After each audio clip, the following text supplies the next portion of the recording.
तू प्राण फूंक देता है तो वे पुनर्जीवित हो जाते हैं, और तू पृथ्वी का रूप नया बना देता है। पेंतकोस्त त्योहार। पेंतकोस्त त्योहार नए विधान का एक त्योहार वास्तव में नहीं है। यह मूल रूप में पुराने विधान में भी इस त्योहार को हम देख सकते हैं। जैसे पास्का पूर्ण रूप से नए विधान का एक त्योहार नहीं है, बल्कि ये पुराने विधान का एक त्योहार है। इस सत्य को यदि आप पास्का जागरण मिस्सा में भाग लिए होंगे तो आप पूर्ण रूप से इसको समझेंगे। इस बात को, पुराने विधान की बातें एक प्रकार से पूर्वाभास है। वो आने वाले कुछ कार्यों की ओर संकेत करते हैं, ले चलते हैं। उसी प्रकार प्रभु यीशु का आगमन पुराने विधान की बहुत सारी बातों को, त्योहारों को, विश्वास को आगे ले गया, पूर्णता तक ले गया, पूर्ण अर्थ दिया। पेंतकोस्त शब्द का अर्थ है 50वां दिन। इस 50वां दिन के पहले क्या हुआ था? मतलब 50 दिन पहले क्या हुआ था? प्रभु यीशु पुनर्जीवित हुए, पास्का त्योहार मनाए हम। तो प्रभु यीशु के पुनरुत्थान के 50वां दिन है पेंतकोस्त। 40 दिन तक प्रभु यीशु अपने पुनरुत्थान के बाद इस पृथ्वी में रहकर समय समय पर अपने शिष्यों को दिखाई देकर उन्हें समझाए और उन्हें विश्वास दिलाए कि वास्तव में वे पुनर्जीवित हैं, और उनके शरीर का अर्थ क्या है, आत्मा का अर्थ क्या है, और उनके शरीर में उनके दुख भोग के गांव भी थे, ये भी यीशु दिखाए। इन सब के बारे में पहले ही हम यीशु के पुनरुत्थान के बारे में और मानव पुनरुत्थान के बारे में भी हमने पहले ही मनन किया है। यदि आप उसको नहीं देखे हैं, आप जरूर उसको देखिएगा। प्रेरित चरित्र अध्याय 2 पद संख्या 1 से 11 में और उसके आगे हम देखते हैं कि पवित्र आत्मा प्रेरितों पर उतर आए। पुराने विधान में ईश्वर अपने आप को प्रकट किए, लेकिन पूर्ण रूप से त्रिएक ईश्वर के रूप में हम उन्हें नए विधान में ही, विशेष रूप से प्रभु यीशु के आगमन के द्वारा हम उसको देखते हैं। इसके बारे में भी इसके पहले जो वीडियो बनाया गया है, आप उसको देख लीजिए, जहां हम त्रिएक ईश्वर और पवित्र आत्मा के बारे में विशेष रूप से हमने मनन किया है। पेंतकोस्त त्योहार, जहां पवित्र आत्मा प्रेरितों पर उतर आए, यह एक प्रकार से ईश्वर के प्रकटीकरण का पूर्णता है। और पवित्र आत्मा के अलग अलग रूप में हम पुराने विधान में और नए विधान में भी देख सकते हैं। इसके बारे में भी हमने मनन किया है, और उनमें से एक है आग। और पेंतकोस्त के दिन, जैसे हम इस पाठ में पढ़ते हैं अध्याय 2 पद संख्या 3 में, उन्हें एक प्रकार की आग दिखाई पड़ी जो जीभों में विभाजित होकर उनमें से हर एक के ऊपर आकर ठगर गई। पद संख्या 4 में हम देखते हैं वे सब पवित्र आत्मा से परिपूर्ण हो गए और पवित्र आत्मा द्वारा प्रदत्त वरदान के अनुसार भिन्न भिन्न भाषाएं बोलने लगे।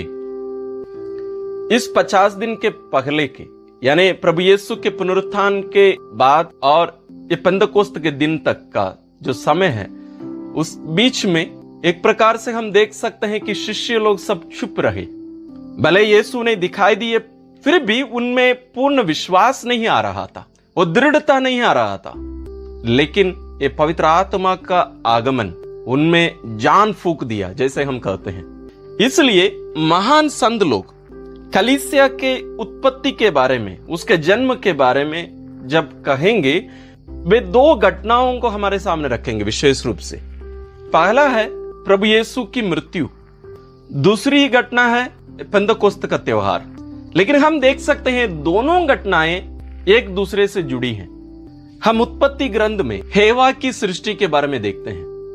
उत्पत्ति ग्रंथ अध्याय 2 पद संख्या 21 से 24 में, तब प्रभु ईश्वर ने मनुष्य को गहरी नींद में सुला दिया। इसके बाद प्रभु ने मनुष्य से निकाली हुई पसली से एक स्त्री को गढ़ा और उसे मनुष्य के पास ले आया। इसकी तुलना हम प्रभु यीशु की मृत्यु के साथ कर सकते हैं। हम इसमें स्पष्ट देखते हैं कि ईश्वर ने आदम को गहरी नींद में सुला दिया, और जब वह सो गया, उसके बगल से एक पसली निकाल ली और उस हड्डी से एक स्त्री को गढ़ा। योगन रचित सुसमाचार अध्याय 19 पद संख्या 34 में हम देखते हैं, लेकिन एक सैनिक ने उनकी बगल में भाला मारा और उसमें से तुरंत रक्त और जल बह निकला, क्योंकि यीशु उसके पहले ही मर चुके थे। पहला आदम भी सो गया गहरी नींद में, और यहां दूसरा आदम यानी प्रभु यीशु गहरी नींद में सो गए, यानी मृत्यु हुई। पहले आदम के बगल से ईश्वर एक हड्डी निकालकर उससे स्त्री को बनाया। यहां यीशु के बगल से ईश्वर कलीसिया का निर्माण किया, ये कलीसिया को जन्म दिया। लेकिन हम देखते हैं कलीसिया एक प्रकार से निर्जीव रही। यीशु की मृत्यु से लेकर पेंतकोस्त के दिन तक कलीसिया एक प्रकार से निर्जीव रही। वे डरे हुए थे, किसी के पास भी जाते नहीं थे, घर के अंदर बंद पड़े हुए थे। इसकी तुलना हम आदम के साथ कर सकते हैं। आदम की सृष्टि जब ने ईश्वर की, जिसके बारे में हम उत्पत्ति ग्रंथ अध्याय 2 पद संख्या 7 में देख सकते हैं। प्रभु ने धरती की मिट्टी से मनुष्य को गढ़ा और उसके नथनों में प्राण वायु फूंक दी। इस प्रकार मनुष्य एक सजीव सत्व बन गया। लेकिन इसका और पेंतकोस्त का क्या लेने देना है? ईश्वर आदम के नथनों में प्राण वायु फूंक दिए और वो सजीव हो गया, जीवित हो गया। उसी प्रकार कलीसिया जिसका निर्माण ईश्वर कर रहे थे वो भी निर्जीव था। पवित्र आत्मा के आगमन के द्वारा कलीसिया सजीव बन गई। ये दोनों को हम कैसे मिक्स कर सकते हैं? आप अभी पहले उदाहरण में मैंने बताया कि कलीसिया प्रभु यीशु के बगल में से निकाली गई है, जैसे स्त्री की सृष्टि आदम से हुई थी। और अभी मैं कह रहा हूं कि जैसे ईश्वर आदम की सृष्टि किए थे मिट्टी से, उसी प्रकार अभी कलीसिया जो निर्जीव थी अभी सजीव बन गई। दोनों को हमें गहरे रूप से समझने की जरूरत है। नए विधान में हम कलीसिया के अलग अलग रूप देख सकते हैं, अलग अलग चिन्ह के रूप में प्रकट किया जाता है। जैसे एक उदाहरण है, कलीसिया प्रभु यीशु का शरीर है, कलीसिया वधू है, पत्नी है। और यह पत्नी जैसे हेवा या स्त्री आदम से निकाली गई थी, पुरुष से निकाली गई थी, उसी प्रकार ये नई हेवा यानी कलीसिया प्रभु यीशु के बगल से निकाली गई। और हम बाइबल में पढ़ते हैं और हमें मालूम है ईश्वर कहते हैं पुरुष और उसकी पत्नी स्त्री दोनों एक शरीर हैं। और प्रभु यीशु के शरीर रूपी ये कलीसिया एक प्रकार से निर्जीव थी और उसको सजीव करने के लिए, जीवित करने के लिए ईश्वर अपना आत्मा उसमें फूंक देते हैं। जैसे आदम के नथनों में ईश्वर प्राणवायु फूंक दिए। इस सत्य को हमें समझने की जरूरत है। इसलिए कलीसिया कोई संगठन नहीं है, एक समुदाय नहीं है, बल्कि ये यीशु के शरीर है, ये कोई समुदाय नहीं। इसलिए हम बार बार कहते हैं, जैसे हमसे पूछा जाता है आप लोग क्यों धर्म परिवर्तन करते हैं? यहां कोई धर्म परिवर्तन की बात ही नहीं है। यहां कोई मनुष्य किसी को ईसाई या क्रिस्ती नहीं बना सकता। यहां ईश्वर अपनाते हैं लोगों को। मनुष्य कभी ईश्वर को अपना नहीं सकता है, बल्कि ईश्वर मनुष्य को अपनाते हैं, हमें उनके शरीर के अंग बनाते हैं। इसको और गहरे रूप से समझने के लिए, जैसे प्रभु यीशु ने कहा है हमसे, मैं दाखलता हूं, तुम उसकी डालियां हो। यह बपतिस्मा की ओर संकेत करता है। कैसे हम प्रभु यीशु के साथ जोड़ दिए गए हैं, कलम कर दिए गए हैं, जैसे संत पौलुस हमसे कहेंगे। इस रहस्य को और गहरे रूप से समझने के लिए आप इसके पहले जो वीडियो बनाया गया है इस रहस्य के ऊपर, आप जरूर उसको देखिए। उसका लिंक मैं डिस्क्रिप्शन में आपके लिए दूंगा। आइए हम आगे बढ़ते हैं। दूसरे पार्ट में हम देखते हैं यह शरीर, प्रभु यीशु का जो शरीर है, इसमें भिन्न भिन्न अंग हैं, अलग अलग अंग हैं, जैसे हमारे शरीर में है। इसके बारे में संत पौलुस कुरिन्थियों को लिखते हुए अपने पहले पत्र अध्याय 12 में वे बहुत सुंदर रूप से कहते हैं। अध्याय 12 पद संख्या 12, मनुष्य का शरीर एक है, यद्यपि उसके बहुत से अंग होते हैं और सभी अंग अनेक होते हुए भी एक ही शरीर बन जाते हैं। मसीह के विषय में भी यही बात है।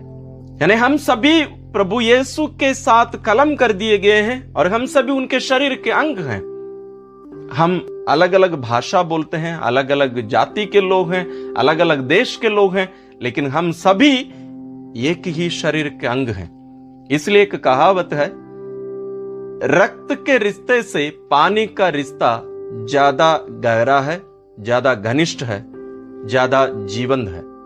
रक्त का रिश्ता यानी भाई बहन जो हम माता पिता से जन्मे हैं, लेकिन पानी का रिश्ता बपतिस्मा की ओर संकेत करता है।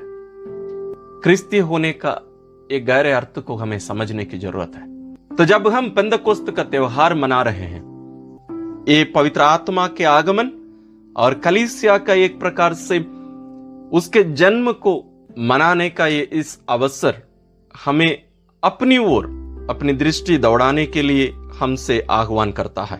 ये आत्मा हम हर एक में निवास करते हैं। इसलिए संत पौलुस कुरिन्थियों के नाम पहले पत्र अध्याय 3 पद संख्या 16 में भी यही बात कहते हैं, और अध्याय 6 पद संख्या 19 और 20 में भी यही बात कहते हैं, क्या तुम नहीं जानते कि आपका शरीर पवित्र आत्मा का मंदिर है, वह आप में निवास करता है। तो हम सभी उस पवित्र आत्मा के मंदिर हैं। ईश्वर हमें अपना आत्मा प्रदान किए हैं। तो हमसे लोग कहते हैं कैथोलिक लोगों को पवित्र आत्मा नहीं मिला है। नहीं, हमें संस्कारों के द्वारा ईश्वर अपना आत्मा प्रदान किए हैं। आज भी जो कार्य यीशु संपन्न किए, उन कार्यों को जारी रखने की जिम्मेदारी पवित्र आत्मा को दिया गया है, और ये कार्य पवित्र आत्मा पूर्ण रूप से कर रहे हैं। लेकिन क्या हम उनका साथ देते हैं? इसलिए संत पौलुस एफेसियों के नाम अपने पत्र में अध्याय 2 पद संख्या 19 से 22 में कहते हैं कि हम एक भवन हैं, यानी प्रभु यीशु का ये शरीर, जैसे स्वयं प्रभु यीशु कहे हैं, मंदिर है। और हम सभी जीवंत पत्थर के रूप में एक मंदिर का रूप धारण कर रहे हैं यीशु के साथ मिलकर, ताकि यीशु का ये शरीर एक आध्यात्मिक निवास बन जाए, जहां ईश्वर आकर निवास कर सके। संत पेतरुस का पहला पत्र अध्याय 2 पद संख्या 4 और 5 में भी यही संत पेतरुस हमसे आह्वान करते हैं, उनके पास आए और जीवंत पत्थरों का आध्यात्मिक भवन बने। यीशु आज इस दुनिया में अपने शरीर में नहीं है, लेकिन कलीसिया के द्वारा यीशु आज इस दुनिया में है। हमारे कंधों पर एक बहुत बड़ी जिम्मेदारी ईश्वर रखे हैं। प्रभु यीशु का शरीर था इस दुनिया में जब वे मानव रूप में थे, लेकिन पवित्र आत्मा का कोई भी शरीर नहीं है। लेकिन पवित्र आत्मा हम में निवास करके हमें यीशु के शरीर बना रहे हैं, यीशु के रूप में हमें बदल रहे हैं। हम सभी कलीसिया रूपी मां के गर्भ में हैं, और हम सभी यीशु के समान बनाए जा रहे हैं। तो हम ईश्वर के इस महान रहस्य को समझें, और पेंतकोस्त के त्योहार पर हम पवित्र आत्मा को अपने जीवन में ग्रहण करके अपनाकर उन्हें उनके उचित स्थान यानी प्रथम स्थान देकर हम उनके अधीन में रहकर संचालित होकर यीशु के समान बनने की कृपा ईश्वर हम सबों को दे, और ईश्वर की आशीष हम सबों पर सदा बना रहे।